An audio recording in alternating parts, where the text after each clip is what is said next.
Welcome to the Manager Matt podcast show. The show is designed to give you solutions to your day-to-day management and leadership problems. It's hosted by Matthew Haddock, a frontline manager and leader with over 25 years of experience. If you're ready, then let's get on with the show. Welcome to Manager Matt. This week's episode, Coaching Your Team. Today, as part of the Big 5 Management Principles, we'll examine coaching of your team members. How good coaching can make such a difference to performance. We will discuss how coaching works, how to avoid poor coaching pitfalls, and how to grow and mentor your team with coaching to deliver better results. So let's get on with the show. Good coaches in sport, and we think nothing of that as a perfect way of getting results. The coaching is designed to improve and to get to world class. We admire the best football coaches and pay them a fortune to do what they do. Although sometimes the drama you see and the behaviour of some of the football managers I wouldn't want to see in any business that I would manage. I would guess the first time you threw a bottle of water at someone in a meeting, you would be deep trouble and definitely be in front of HR. If we want to improve our health and our bodies when we're in the gym, we get a PT to coach us. If you want to swim better, you get a coach. If you want to sing better, you get a coach. If you want to improve in anything you do outside of work, you get a coach. But when it comes to work, we see coaches as something alien, something that only some high-flying companies like Apple and Google would do. But why would we not coach our teams to be successful? Why do we see coaching as something more than the norm? I feel that as managers, we need to break this stigma by coaching our teams. As I've said before, our teams make us. Our teams deliver results. So why would we not coach those teams to give even better results?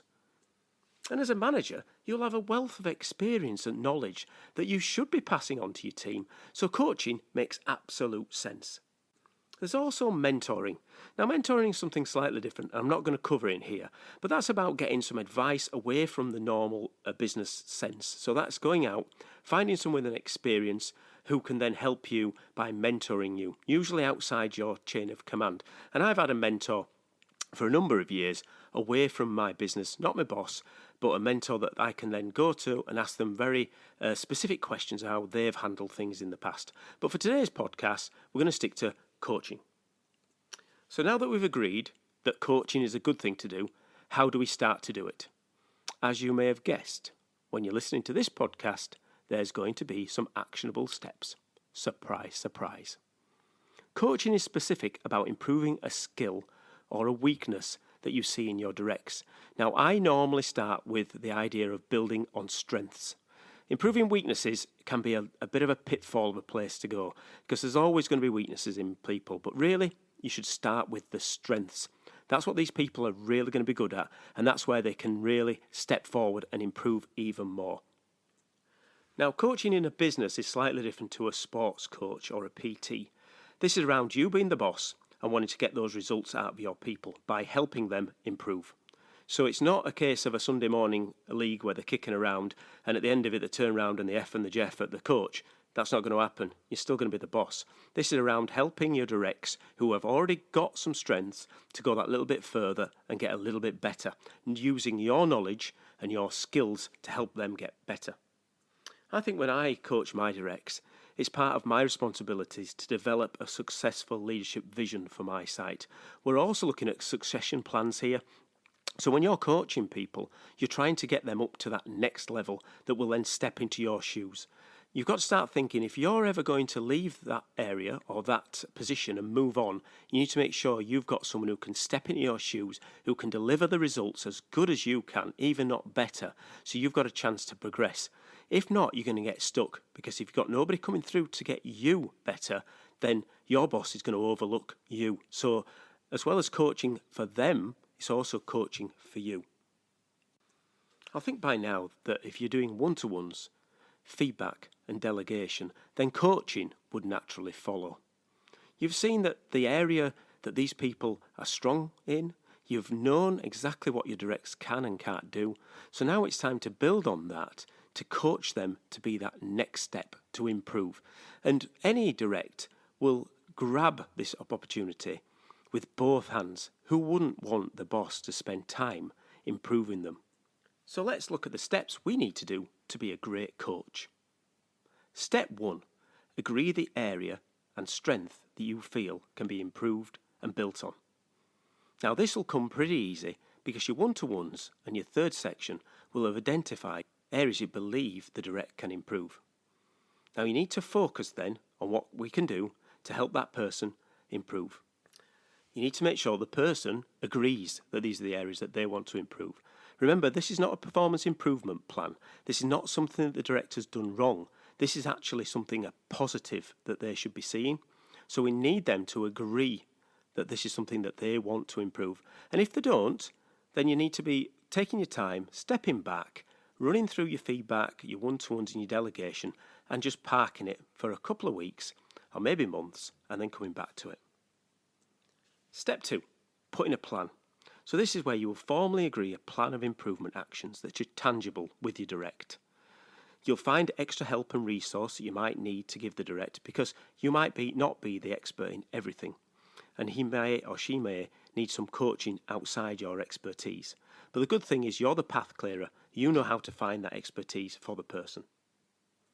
So step 3 is agree a time frame. Like anything in business, you need deadlines or it will drift.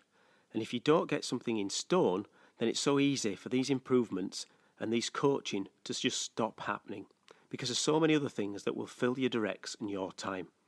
So let's make sure you're putting in an agreed time frame for these improvements and milestones along the way that the direct and you can see this tangible improvement. And step 4 is establishing reviews with your direct. And again, this is designed to help them hit their deadlines and help them clear any blockages that are getting in the way. We know everyone's going to be busy, but at the start you're agreeing that this is something that they can take on. So you need to be holding them accountable and also making sure that they're hitting the mark when it comes to it. And also if they're not getting the support, that's where you come in. You're going up the ladder, making sure that you're getting the people who've agreed to help your direct actually on board with making this happen. So that's the 4 steps to coaching. So some of the pitfalls of coaching is when really that person should be on a performance improvement plan. If you're coaching from the good. So you've already got a team member who you've seen some strength or some sort of potential that you can build on. So that's where coaching comes in. Now a PIP is around a team member who is underperforming. Now don't mix them up because at some point you need to be coaching your good performers and the PIP is for the ones who are not performing so well.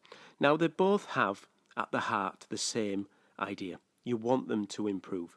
But when you get into a PIP, there's a point that maybe their performance means that that person may need to be successful with another business and not necessarily yours. I remember the best coach I have ever had was a person who took the time to see I had some strengths where others hadn't. He took the time to sit down with me, walk through what I was good at, what I could improve, and then put a plan in to get me there. He put me onto some people who could support me, and then he'd review with me on a regular basis how I was doing. And it felt alive. I felt alive. I felt that I was the one moving forward. I felt I was learning so much, and I really enjoyed the process of being coached. So let's just recap those steps for you. Step 1, agree the area and strength that you want to improve with your direct and get them to buy in. Step 2, put in a plan for that direct and all the support that they're going to need. Step 3 is agree a time frame for this to happen. And step 4 is to put established reviews in. Well, thanks for listening on how to deliver coaching. Now it's over to you. You have the background of why it works. You have the context of how it will deliver results to you. You have the step-by-step guide. Now it's up to you to take action and start seeing the benefits. So what are you waiting for? Do it. Nothing comes from nothing. Okay, that's it for me, Manager Matt, this week. Thanks for listening and goodbye.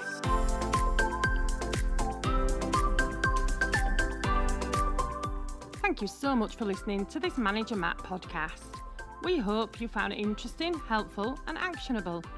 One last thing, please leave a quick review on iTunes or with your podcast provider as it helps to spread the word of Manager Matt. If you haven't already done so, please subscribe to the podcast, and if you did like anything in particular, send an email to managermattpodcast@gmail.com or visit managermatt.co.uk for more content. Feedback is a gift, so let's keep giving. See you next week.